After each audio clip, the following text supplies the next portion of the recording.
The White House doubles down on nuclear Armageddon. Kanye West is silenced on Twitter. And Stacey Abrams says we have no idea when pregnancy begins. All of that and more here on The Bald Brad Show.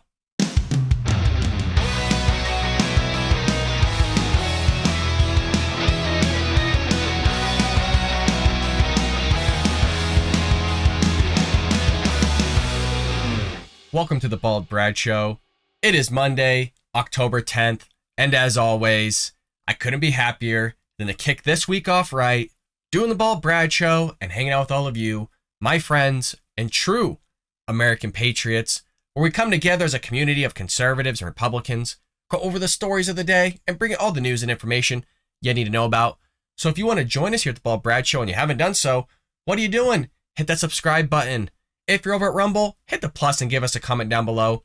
And if you're listening on any of the podcast airwaves, Apple, Google, Spotify, heck, folks, you can find us and listen to us anywhere and everywhere. Leave us a lovely 5-star review. Not only do you be helping a conservative, but most importantly, you'd be supporting getting conservative thought and ideas out there to new viewers who haven't seen our content or our channel. So your help and support would be greatly appreciated. Again, make sure you click that like button, but also double check to make sure that bell notification icon's clicked so you're notified whenever we go live or upload a video, which is every Monday through Friday, 9 a.m. Eastern Standard Time, with Supernatural Saturdays and a sprinkling of politics on Sunday. Be notified by making sure that bell notification is clicked. With that being said, let's jump into our lead story of the day regarding nuclear Armageddon with Russia. Now, this story goes back a little bit with the President of the United States coming out and talking about the seriousness of nuclear warfare with Russia. And now the White House has come out with John Kirby saying, hey, we're pretty much saying, yeah, stuff is dicey right now and hasn't been this dicey in a few decades, and it could be nuclear warfare with Vladimir Putin. The U.S. military's top spokesperson ramped up concerns of an imminent nuclear threat with Russia, days after Joe Biden warned of a potential nuclear Armageddon. Now, we all thinking, okay, this guy's senile. Joe Biden doesn't know what the hell he's talking about. Guy can't find his Oval Office half the time. He's putting around places, gets lost, gets chauffeured by the Easter Bunny. Like, he just slipped up, wasn't on the teleprompter. But when you got John Kirby coming out and saying this stuff, folks, it makes it a little bit more impactful. Speaking at a Democratic fundraiser last week, Biden talked bluntly about the threat of nuclear attack from Russia. Quote, we have not faced the prospect of Armageddon since Kennedy and the Cuban Missile Crisis. He added that the Russian leader, Vladimir Putin, was not joking when he talks about potential use of tactical nuclear weapons or biological or chemical weapons, because his military is, you might say, significantly underperforming after invading Ukraine earlier this year. And underperforming is an understatement. I mean, the guy hasn't really advanced that much in quite some time here, and he's actually being taken advantage of in different parts of Ukraine where the Ukrainians are pushing them back. And of course, we're sending them billions of dollars to help them, so it's obviously not on their own. But Russia is not doing as well as they thought they would, and now they're putting in basically a draft where you have thousands of people trying to flee the country. And when Putin put in the draft, the flights were booked. You couldn't get out of the country, and so people were walking, fleeing. Google spikes in terms of the search bar went up, trying to figure out how you can basically evade a draft. And so people were trying to figure out how they could break family members' bones, flee the country without being caught, all sorts of stuff, folks. Well, echoing comments from the White House earlier this week, John Kirby, top Pentagon spokesperson, said Biden's comments were not based on specific new information. So we have a video clip here. I can never tell with John Kirby if he's just bluffing, if he's just being spot on. So we're going to break down this video. Let's go ahead and watch it. And he gets a daily intelligence briefing, military updates from the chairman of the Joint Chiefs. So are the statements the result of what he has heard or his own conclusions? Because those were really frightening comments. His comments were not based on new or fresh intelligence or new indications that Mr. Putin has made a decision to use nuclear weapons. And quite frankly, we don't have any indication that he has made that kind of decision. Time out. Then why is Biden saying this in the first place? Now, there's a couple things can be broken down here. He's using terms of new information. It very well could be old information that they had a month ago, 2 months ago, where behind certain channels, Putin's been talking like this to his generals. So it could be old information that Biden's just telling us now, which is new information to all of us. And so that makes me wonder, why are we just highlighting new information here when it could be old? So Biden could be out of line, or Biden could be telling the truth. And that's the problem with having a president that's senile. We don't know. We don't know what's going on with this guy. Okay, he tries to ad-lib things. He makes up false stories all the time. He's been carrying on false stories for decades now, i.e. about his education and other things. So who the hell knows? Decision, Martha, nor have we seen anything that would give us pause to reconsider our own strategic nuclear posture in our efforts to defend our own national security interests or those of our allies and partners. What the president was reflecting was that the stakes are high right now, given what's going on the battlefield in Ukraine, and given the very irresponsible and reckless comments made by Vladimir Putin in just the last few days. Now, look, he's also said we're not going to be intimidated. Neither we nor our allies are going to be intimidated by this, and we're going to continue to provide support and security assistance to Ukraine as is necessary. You say you haven't seen any evidence that he has made a decision about this, but have you seen anything beyond Putin's rhetoric that leads you to believe he could do this? And if you did, what is it you would see? We are monitoring this as best we can. And we have been monitoring his nuclear capabilities, frankly, since he invaded Ukraine again back in February. So we're monitoring this very, very closely. And what I can tell you is that through all that process, we just simply haven't seen an indication that Mr. Putin has either made a decision to use nuclear weapons in Ukraine or has done anything to get closer to that decision-making process. So we're watching it as best we can, Martha. And again, the best thing I could tell you is that we haven't done anything to change our own strategic nuclear posture. And that's really about as far as we can go. We're watching this very, very closely. Now, I don't know if you caught on to that last little bit there, but I find it interesting that he's basically saying there's no new information. We haven't really changed our strategic plan or anything of the sort. Literally one of Russia's top nuclear submarines, that's kind of talked about as doomsday submarine, literally went missing. It just disappeared. Who the hell knows where it is? So this whole idea of, all this information, we don't really know, we're watching it closely. I also want to put this in perspective of our own government and kind of take this as a grain of salt. There was a time in our history, not too long ago, within the last 3 decades, where there was literally presumed to be a rogue nuke in New York City. Yes, you heard me correctly. And this is open knowledge now at this point. For days, there was presumed to be a rogue nuke in Times Square or New York City and possibly Washington, D.C. And we had government officials walking around that weren't able to tell anybody. And they got their own family members out of the area, but they had to walk around with other friends and not have a clue in terms of, meaning their friends, not have a clue that there's a nuclear warhead potentially that is about to blow up in the matter of hours or days. So whenever the government says a lot of things about, this or that with nuclear warfare, we're not sure if Putin does this, we're keeping careful on this, I take it as a grain of salt because they've lied to us before and they've kept it under the radar to stop the hysteria and the panic.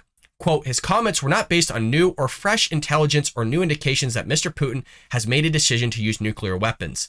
Now, again, take it as a grain of salt because for all we know, they do have information and they're not trying to create hysteria on what Putin is willing to do. Biden's remarks involving Armageddon drew a sharp rebuke from former Secretary of State Mike Pompeo, a former member of Donald Trump's White House cabinet, who is mulling a 2024 presidential run. I don't think he should run for president. Those comments were reckless, a terrible risk to American people. Kirby on Sunday also declined to weigh on a recent explosion on the bridge in Russia and Crimea, which you all saw that Ukraine ultimately took responsibility for on Putin's birthday. Now, I do kind of love the aspect of blowing up a bridge on Putin's birthday as a gift to him. And it took them a long time to build that bridge and a lot of money to do so. And based on the damage that's done, it's going to cost them a lot of money to ultimately repair that thing. And Ukraine's saying, hey, you know what? This isn't the only thing that's going to happen. So be on the lookout. But it is kind of rich, the fact that they did do it on the guy's birthday. It says here, quote, we don't really have anything more to add to the reports about the explosion on the bridge. I just don't have anything more to contribute to that this morning. They have more information. You're talking about the American intelligence here, one of the best in the world, if not the best. They have a ton of information. They know exactly what Putin's doing. They know exactly, I wouldn't be surprised if they have spies going on there in the Kremlin that are giving them intelligence back. They're able to follow these subs. They know where these subs are. So I'm curious to see what stuff is going to come out here within the next month or by the end of the year. But this is all touchy, folks. This is very serious stuff when we're talking about Armageddon here.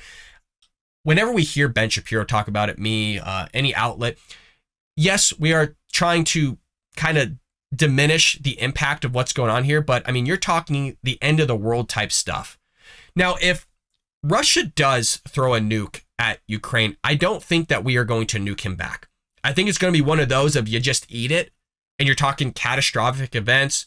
You're talking about radiation being blown over. I mean, there's a massive impact that goes on here, but I don't think you're talking nuclear warfare unless it's used against an ally. Then it's just game over, and Russia's just going to be obliterated. If you obliterate Russia, obviously Russia's going to be firing back at everybody else. So you got a massive catastrophe going on. But I think if Russia does anything with Ukraine, I personally don't think that we're going to throw nukes back, but I do think there's going to be massive ramifications for Russia. And I wouldn't be surprised if, hey, you're ousted on the UN. And can we talk about the UN just for one moment here? You got China and Russia in there. I think there needs to be a dismantling of the UN and maybe refabricated, because that place is just garbage. I'm sorry. I know a lot of people don't want to hear it, but the UN is it's ass.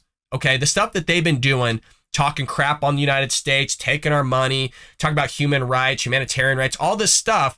But yeah, you have literally China doing what they're doing with their concentration camps. You have Russia doing what they're doing. Russia wants to use nuclear weapons and not allow the Ukrainians to be sovereign, or not allow Ukrainians to be a part of NATO, all this stuff. I mean, what is going on with the United Nations? Why do we have it in the first place? Isn't it supposed to be all about peace? But yet, I mean, it barely does little to actually accomplish it. So it seems like a big waste to me. It seems like a big waste of money. It's a bunch of phoniness. And like I said, if you read Nikki Haley's book, she does a fabulous job on detailing how corrupt the UN is, how they do nothing but talk crap in front of everybody else, but then behind closed doors, they're all kissing our feet. They want our help. They need our help. But again, like I said, it needs to be dismantled. The UN is basically a bunch of nothing burger. Moving into our second story of the day, we got Kanye West back in the mix. Now, this is such an interesting thing to me, because I think we fall into a trap as Republicans when somebody says something good or kind of follows in line with a pro-life value or a Republican value or a conservative value. We quickly embrace people as being a part of kind of our group. And I don't agree with that messaging. I don't agree with having that certain viewpoint on just accepting anybody and everybody. And this is a case in point here with Kanye West. Now, he goes by Ye now. I don't know what is going on with these rappers or R&B artists changing their names all the time. I think you could stick with one name and we'll be good with it. I used to listen to Kanye back in high school. His music has changed quite a bit. But the rap and fashion mogul, formerly known as Kanye West, which is still his name, sparked new controversy Saturday night with a tweet pledging to take on Jewish people after finding himself restricted from his 18 million follower Instagram account earlier in the day. Kanye West, who spent the entire week in the media firestorm after appearing on a Paris fashion show with Daily Wire's Candace Owens, wearing matching White Lives Matter shirts, and if you recall, we did cover that here on the Bald Brad Show, asked Mark Zuckerberg, who Meta owns both Facebook and Instagram, how he could be locked out of his Instagram account. But it was a tweet just 24 hours later that raised eyebrows and accusations of anti-Semitism. So, goes in the media last week. Candace Owens was wearing a White Lives Matter shirt, and so was Kanye West. And Kanye went on Tucker Carlson and he said, yeah, because white lives do matter in the same way Black lives matter. Everybody agrees with the blanket statements. Nobody disagrees that Black lives don't matter, or white lives don't matter, and all that stuff. It was the list of craziness that Black Lives Matter did on their own website, like getting rid of the nuclear family and a bunch of other litany of other things that everybody had problems with, and kind of just the straight agenda they pushed. And then it comes out, that they received $80 million in donations. They're buying mansions everywhere in LA and Toronto, and predominantly white neighborhoods, of which are trashing white neighborhoods and the white people for suppressing Black people. All these things that we can go on for a different episode about, but he's not wrong. And so the left lost their mind. Well, what did he say here? What did he say that was so anti-Semitic? He said this: I'm a bit sleepy tonight, but when I wake up, I'm going DEFCON 3 on Jewish people. The funny thing is, I actually can't be anti-Semitic because Black people are actually Jew. Also, you guys have toyed with me and tried to blackball anyone who opposes your agenda. Honest to God, I've been trying to read this through, trying to figure out what exactly is anti-Semitic here. There's literally nothing here. He just said he's going to go DEFCON 3 on Jewish people. I don't know what that means. You let me know if you know what that means, because I sure in hell don't. But a day earlier, Kanye had accused rapper Paul Diddy, or Pal Diddy, sorry. You never know if these are rappers' names or not. I don't listen to R&B, I don't listen to rap, but I believe Diddy is Sean Holmes or whatever the heck the guy's name was, who had pleaded with him to stop pushing the White Lives Matter slogan of being controlled by unnamed Jewish people. Again, if you're not following this, either am I. These people are so just off the wall sometimes. Kanye told Diddy he would post their private conversation, and when he followed through, Instagram apparently restricted his account. If it's a private conversation, it's a private conversation, so you're just blackmailing people now? Like you're just going to post stuff about them? Because that's a normal thing to do. That's just lovely. But we're all supposed to respect Diddy now. We're all supposed to respect him. Now, it's a cool thing to do, man. Just post people's private conversations. Awesome. The social media company also deleted content from the billionaire's profile, NBC News reported. A spokesperson from Meta, Instagram's parent company, confirmed the company's decision to Variety and said the temporary restriction is standard for accounts that violate guidelines multiple times. It's all a violation of policy. I'm not saying Kanye's even right wing. That's not what I'm saying. What I'm saying here is that I'm so tired of them just picking and choosing who violates guidelines, because there's people on Twitter, there's people on Facebook that violate freaking guidelines all the time. You have terrorist organizations on some of these sites. You have the Ayatollah of Iran still having his accounts and totally fine to chant death to America. You know, they want to blow up the Western world. It's so unbelievable to me that there's certain leftists that have actually targeted Republicans openly that still have their accounts going. So they're going to pick and choose whoever goes against their narrative that they're going to silence and ban. And you think it's only going to happen to Kanye? It's going to happen to you. It's going to happen to other people here coming up on the midterms. And just wait till 2024, folks. They're really going to target and silence you then because it goes against their guidelines. For what? For what, you might say? Misinformation.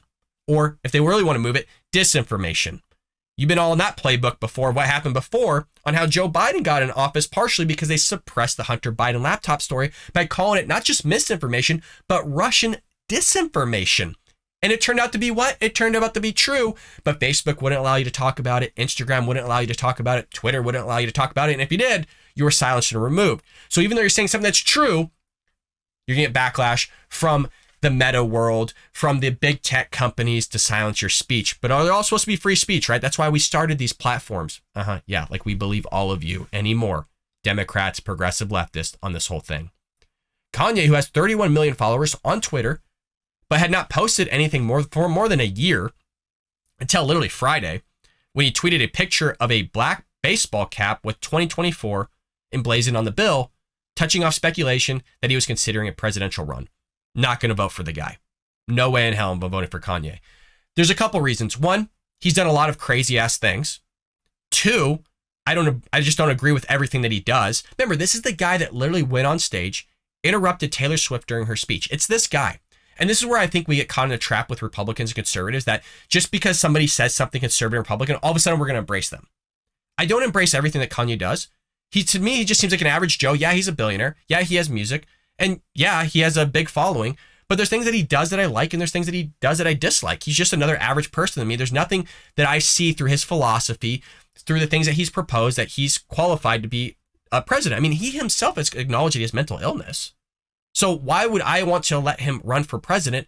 And why would I just embrace him wholeheartedly like he's part of the party? He's pro-life, which I like. He's done some asinine things and said some asinine things. I used to follow him, but I'm not a big be-all, end-all Kanye West person. In the same way, I'm not an end-all, be-all Trump person. Trump has done some things I like. He's done some things I don't like. I'm not all about the guy. I like it. I like the things that he's done. He's run very conservative, but I'm not, everything Trump. There's a never Trumper, there's a somewhat Trump, there's everything Trump, right? I'm in the middle. I like the things the guy does. He doesn't shut his mouth when he should shut his mouth sometimes. And I know some people don't agree with it, but hey, this is one of those shows where I'm going to be who I'm going to be. There's going to be things that I like. There's going to be things that I don't like. And I think we should all run with that.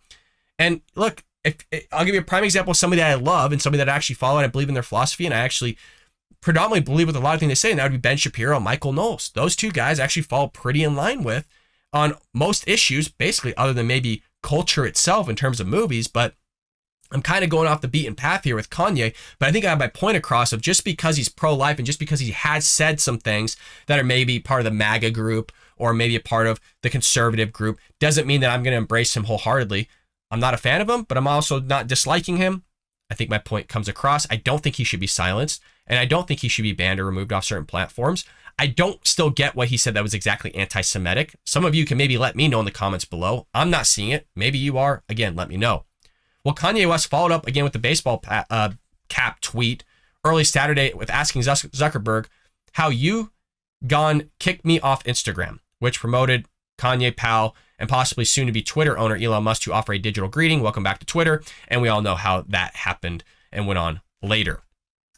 So there you have it. Social media still blocking people, still censoring people for their violations. Let me know what you all think about Kanye. Do you think that he is a conservative? Do you think he's a Republican? Do you think he's kind of loony? Do you think he's kind of off? Once his mom died, he really went down a different path, folks. And, like I said, he's open about his mental illness.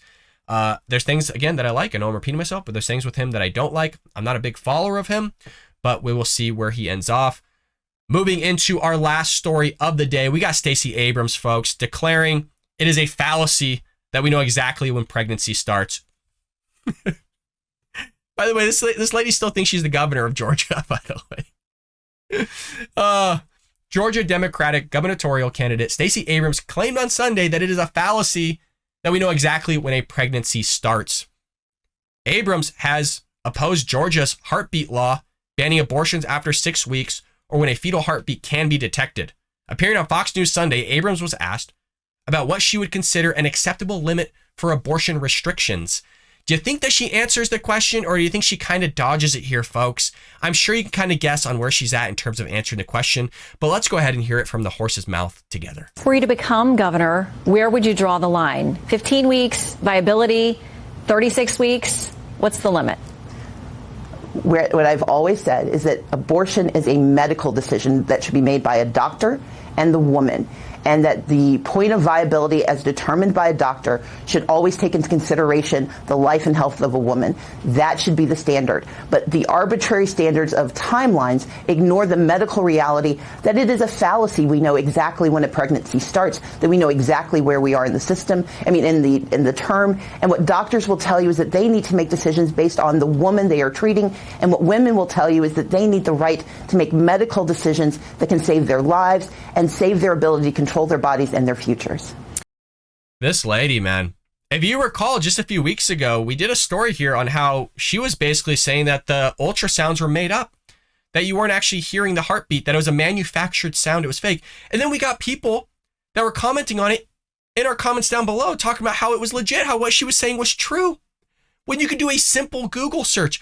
A simple Google search. I'm not saying look at Wikipedia. You can find primary sources that debunked what she said with the ultrasounds. And now she's going to say as if we don't know when pregnancy starts. You can read pretty much any scientific journal and find that it starts at when the sperm meets the egg and then it's implanted. It's known knowledge, and it has been known knowledge here. But she dodges the question. If you notice, she doesn't answer it on terms of, were you to become governor, would you draw the line at 15 weeks? Viability, 36 weeks. What's the limit? If you notice, she dodges it because she's full anytime. Anytime from the start to the end till after it's born. She is all for killing these babies. And there'll be people in the comments again that are for it as well, which is basically you're talking to somebody that's pro-murder. Think about that. If you said, hey, you know what? You can kill grandma anytime because she's non-sentient or whatever it is, that person, in a nutshell, if it was a linear logic, would be all for it in terms of if we're talking about cognitive abilities or whatnot, because that's what they talk about as well. Pro-choice, or now what we're calling them is pro-abortion. I also want to confirm with all of you, again, I used to be pro-choice for the majority of my life up until age 27. I was pretty much pro-choice. I'm 33 now. What kind of changed me was just reading, looking at medical journals, looking at what the science says, actually diving into seeing what reality is in terms of all this. Now, it's more of a philosophical argument in terms of if you want to talk about when life begins. And that's been going on from Aristotle's time. Even the Catholic Church has swayed views on it throughout its history of when life begins in terms of, are we talking about the natural life? Are we concurring it with animals in terms of the type of abilities from the human being to be able to cognizant or be aware of certain surroundings? All that stuff goes back to Aristotle's time, trying to figure that out as well. You're looking at Thomas Aquinas kind of moving the shifting viewpoint of that, kind of absorbing certain aspects of Aristotle. So if you want to have that more philosophical conversation of when life begins, yeah, sure, we don't exactly know. And that's more of a religious viewpoint, I believe, in terms of when life begins. And I think that begins at conception. But that's more of a faith-based approach. Again, even the Catholic Church has swayed views on that. But that's not what she's talking about here. She's talking about actual science that you can verify in terms of when pregnancy begins.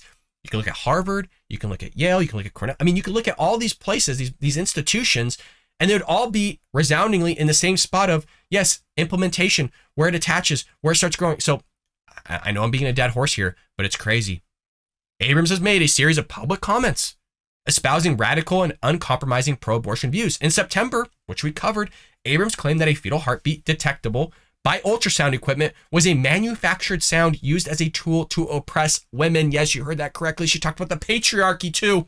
She was attaching not this whole manufactured sound, not being able to detect a heartbeat, as something that's legitimate to the patriarchy and ultimately oppressing women. Quote, there's no such thing as a heartbeat at 6 weeks, Abrams said during a panel discussion last month. It is a manufactured sound designed to convince people that men have the right to take control of a woman's body in place of her. I was told men don't have a say in all this. So what are you talking about? I was also told with your party and the progressive left that men could have babies, but all of a sudden that men are trying to take control of women's bodies. But you can't even answer what a woman is, Stacey, or the rest of your party. Hell, Matt Walsh did an entire film on it. What is a woman? Nobody could seem to answer it.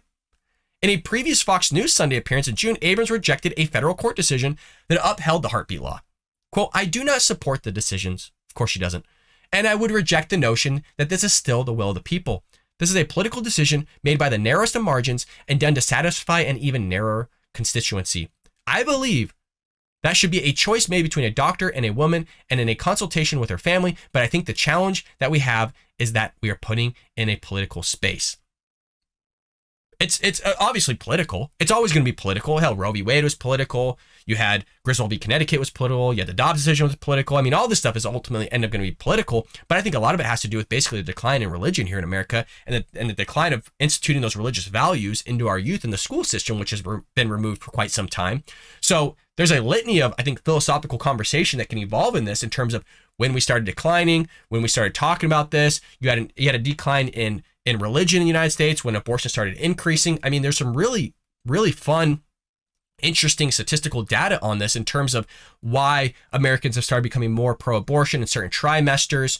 You know, we've talked about this, I think, at length on the Bald Brad Show, but I wanted to at least give you an update in terms of Stacey Abrams saying some really interesting, weird, crazy stuff here, especially just back in September. I wonder if this is going to be a weekly theme. September, she says that it's all fake. These ultrasounds aren't real. They're manufactured. The patriarchy, you're oppressing women with it. And now just a month later, she's saying it's a fallacy that we don't know exactly when a pregnancy starts. When you can look up in any medical journal, you can talk to any doctor, they'll be able to answer it very clearly. So let's find out what she's going to say in November. And maybe she'll kick off December with a freaking banger. Who knows, folks? But we will be sure to cover it here on the Bald Brad Show. As always, hit that like and subscribe. Thank you so much for supporting us. And I'll see you tomorrow here on the Bald Brad Show.